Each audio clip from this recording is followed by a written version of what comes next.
Okay, so I put the link in the chat for how to do this process, and we're going to go through how to convert PowerPoints to slides. So I'm just going to share my screen so that you can see, hopefully, my Google Drive. Okay, so let me start out with the simple way. If you have a slideshow on your computer that doesn't have any special audio features to it, you can convert that into a PowerPoint, from a PowerPoint to a Google slide very easily. So you can just go to New and select File Upload, and then locate the file on your computer. So I have this one that doesn't have any kind of audio, it's just some interactive slides. So then you're going to upload that to your drive, and hopefully it'll go. It's really slow on my, oh, I've already done it, so it just is kind of confused, but we'll just keep it as a separate file. Okay, so you'll notice that you have these that are PowerPoints that look a little different. Sometimes you can see the slides themselves, but if they have this orange box with a P on top, that's how you know it's a PowerPoint. Google Slides have more of a yellowish square with white in the middle.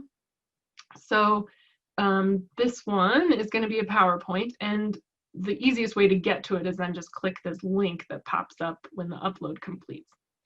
So when you upload something that's not in a Google format, it's going to show it to you in this preview mode. So it's going to be on a black background, and you can't really click or interact with it in the same way from this format. So you have the option right up here at the top to open with Google Slides, and that's what I'm going to do to be able to edit it. So now I have it open in Google Slides. You can leave it this way, and it's just going to take a while to do the conversion. So you can just leave it in this format if you like, or there's one more step you can take to turn it into an official Google Slide presentation. So when this finishes uploading, you'll see this little orange box here that indicates that this is a PowerPoint type file. It's not a Google Slides type file. If I want to change it to Google Slides, I can go here and click File, and I can click Save as Google Slides. And that's going to actually convert the file type to Google Slides. In general, I find that this works pretty well. There's not a lot of format breaking. If it has these hyperlinked buttons like this one does, they seem to still work and carry over really nicely to the new PowerPoint or the new Google Slide. This is always the hardest part of this whole thing, is the language between Google Slides and PowerPoint. Okay, so I have my slideshow that is now a Google slideshow. That PowerPoint indicator is gone. The other thing I might want to check, if it looks kind of weird and stretched out, PowerPoint slides are smaller than Google Slides. So if you go to File, Page Setup, you will see that Google Slides are widescreen. PowerPoint slides are standard. So if your images look stretched, you can switch to standard view. And you can also use the custom view if you want to modify even more to maybe put them on like a more of a portrait style instead of landscape. You can do that. So that's one way to do it. The other way, if you have a presentation already and you just want to add certain slides to it, you can also go to File and you can choose Import Slides. So in this way, you can go to Upload and navigate to a PowerPoint that's on your computer. And so you'll still see the same PowerPoint, but in this case, then you can pick particular slides from that slideshow that you want to upload. So you can select some of them if you don't necessarily want all of them. So it's basically the same thing, it just does the conversion slide by slide instead of doing them all as one group. So in that PowerPoint that I sent you, you will see that first slide has takes you out to a website because why reinvent the wheel, right? But we'll walk you through the steps of how to do that. So you can follow that for directions for how to do that. So now where things get a little tricky is if you have a PowerPoint that has audio in it. So let me go back to the folder that I made here with the PowerPoints, and I will open up this one. So I have Dear Zoo in PowerPoint format, and it has audio files that are embedded into the PowerPoint for each slide. So I kind of scooted this one out of the way so I could actually find the audio file, and it's there, it kind of embedded on each slide. If I import this to my drive, what I'm going to get is the images from the slideshow and this image of a speaker, but it's not going to play the sound. So you have to get a little tricky to pull the sound out of the PowerPoint. So the first thing that you always want to do is make a copy of your PowerPoint, because in case you mess something up, it's just good to have a backup and you don't want to lose your hard work. The next thing you need to do is be sure that you can see on your computer that the file extension. So like on my computer, I can see this file extension that shows that this is a PowerPoint. So if you're not seeing that, you can go to View and then make sure this file name extensions box is checked. The next thing that you do after that is change the file type to a zip file type. So in your copy that you've made, oh, I better just go ahead and I'll make another one. So I'm just going to copy and then I'm going to paste to just get a backup of this one. And just so I don't run into problems, I'm going to go ahead and delete these so I don't have duplicates. Okay, so now I have my original Dear Zoo. I have Dear Zoo, the copy. I'm going to click on that one, and I'm going to click particularly on this file extension, and after the period, I'm going to type zip to magically turn this PowerPoint into a zip file. You're going to get an error message. That's why we make a copy.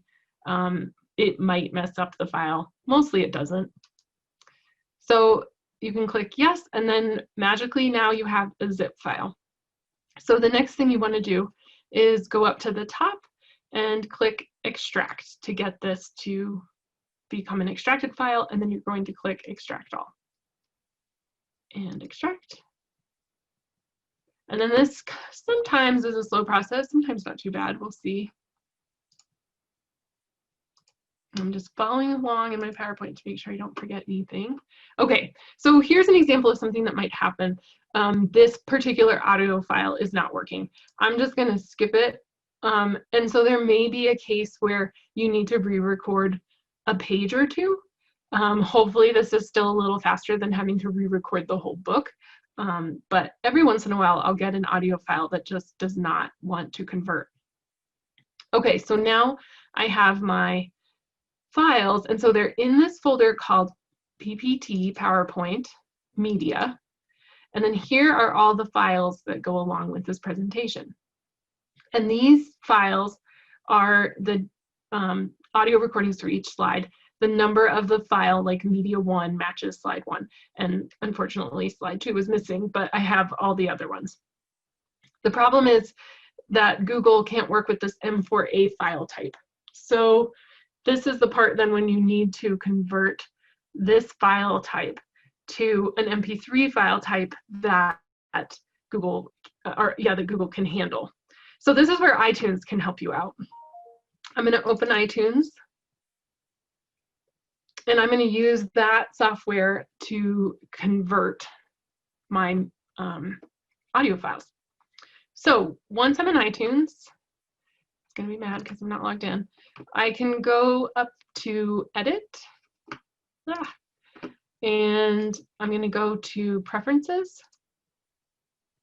And here, when you insert a CD, remember those, you're going to change the import settings to MP3 encoder. It usually defaults to this AAC encoder, so you just switch it down to MP3 and say okay.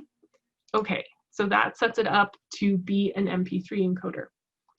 So then you want to import the music that you have, or the audio recordings, from the PowerPoint. So I'm going to add a file to the library. And then I need to navigate back to that new folder that I just made. So I've got Dear Zoo. And I would really recommend doing one of these at a time. You know, you do run into a problem if you don't take the time to rename all these files. They all just have the same name, so it can get a little confusing. So if you're working on one at a time, then that works pretty well, but trying to do more than one at a time can get a little tricky. Okay, so I can hold down Shift and click the first and then the last one, and that will select all of them for me, and I can click Open, and it's going to pull all these files into an unknown album, and they're all here. This is now the next step. This is the step I forgot before, and this is important. So just because you have the files in the library, it did not automatically convert them to MP3s. So I need to click the first one, and again, I can hold down Shift and click to the last one, and then I go up to File, Convert, and I'm going to create an MP3 version of all these songs, or audio recordings. So it will do the conversion, and you'll start to see the little files popping up here around your unknown album. Now I need to go find the folder where Apple is putting these. So if I go back out, I usually just click this folder on my desktop, and I'm going to go to the slide I was in, my PowerPoint slide. So they're usually in music. It's easier to find if you go to like under this PC, and then you'll have a music folder, then you'll have iTunes Media, and then you should see this unknown artist folder. Again, that's why if you're doing more than one at a time, it can get kind of confusing because they're all going to be unknown artists, unknown albums, so it'll just put them all in the same folder. But here I can see now I have this nice row of MP3s, and Google can work with that. So now I'm going to go back to Google. Other one. Okay, close this. And I have a folder that I made, so I just went to New Folder, and I'm going to make this Dear Zoo, Dear Zoo Audio. Okay, so I'm creating that.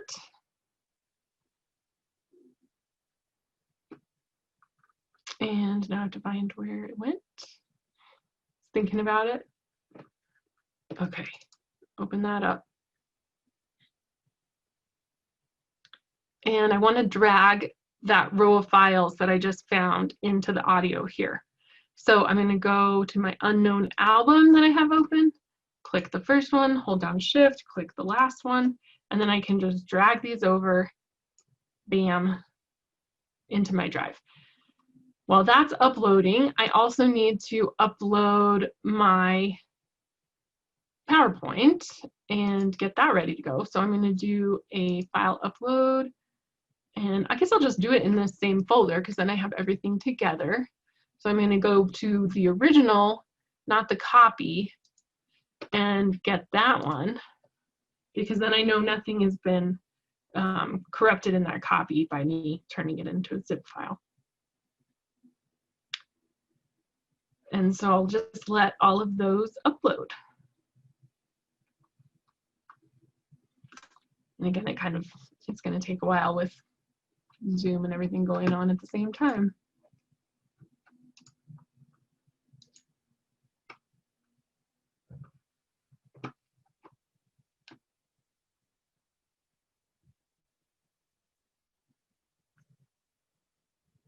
Okay, I think it's there.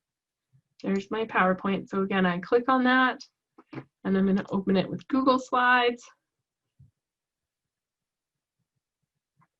And I'm going to wait for that to load and then fully convert it to a Google slideshow, just to be on the safe side. So yeah, there you can see there's my little audio icon, but it doesn't do anything. Okay, so I'm going to click this and save it as a Google slide. So now I have my own version, and I'll close that one. Hopefully that will speed it up a little bit. Okay, so you can leave those there, you can delete them, whatever you want. You know, they did a nice job of hiding the icon behind the picture, so you're not going to notice if they're there, but you can do that. I'm going to get it lined up right in the middle, hopefully. Okay, and then now I'm ready to insert audio. So I'm going to go up here to insert and then select audio. And then I need to find the folder where I put them because I've used these recently, they're popping up. So these should be them, but I've been doing this a couple times today, so I'm not positive these are the right ones. So see, this is where I'm running into a problem because they don't have names. But we're gonna just look for media 1, and hopefully there's only one of those. No, there's 2. Okay, well, we'll try this one and see if it's the right one. So I can select that, and then it's gonna drop that into my slide. And over here on the right-hand side, I have my choices about what I want it to do with this audio file. So if you're planning to present this and read it with the student, then you may want to have it play automatically, and then it will just start playing when you get to that slide in the book, and you can choose to have the icon be hidden when it's in presentation mode, and whether or not the audio on the page is just going to loop and repeat itself over and over again, or if you want it to stop when you switch to the next slide. So I've got this and can play it. Dear Zoo. Oh, I got the right one. Good. Okay. So if I have that and I say I want it to start playing automatically, then I'm going to go to present mode and just test it, make sure it's going to work, but it should. Dear Zoo by Rod. And if I switch to the next slide before it's over, it's just going to stop. So I just need to repeat that process on every slide. I don't have the audio for slide 2 because that didn't work, but I can go to slide 3, insert audio, and this time look for media 3 to find the one for this book. Maybe it's that one. And again, just repeat that process of putting it on each page. So from there, it's just have the time of putting the little audio file on each page, but hopefully, again, that's a little less time than going in and trying to record yourself reading each page. If you do get to the place where you need to re-record some audio, I did put 2 links on the last slide, one to Audacity and one to VLC Media Player. Both of those will allow you to record these audio files, and then you can save them into your Google Drive. I wish that Google Slides had the ability to just record it right there on the slide, but they don't. So for now, you do have to use something else to make the audio file, save it to your drive, and then link to it from the PowerPoint. So hopefully that's doable. Maybe after watching this, you'll just say I'm not going to convert them, I don't know. But I really hope that this is something that people can do to be able to share these books and have students that don't have access to things like PowerPoint be able to still have access to these slides. Let me know, do you guys have any questions? I'm going to stop sharing, I guess, so I can see you. Any questions from that? Did I go too fast? No, I think that's great. Okay. Yeah, I think that was really good. So yeah, hopefully that's doable so that you can use those books that you've already made and convert them. And then I think a nice way to share them with students is then to share them as view only, so then they just see them as a presentation and it reads the book to them. Absolutely. Yeah. All right. Yeah, thank you so much, Robyn. Yeah, you're welcome. I'm going to have to play around with Audacity a little bit and see what that'll do if you don't have an iTunes account. Yeah, it's pretty similar where you just kind of take a group of files and then ask it to convert them to MP3.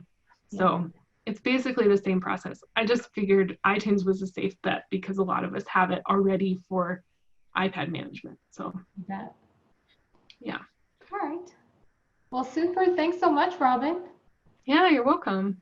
Yeah, thank you so much. That's so helpful. Good.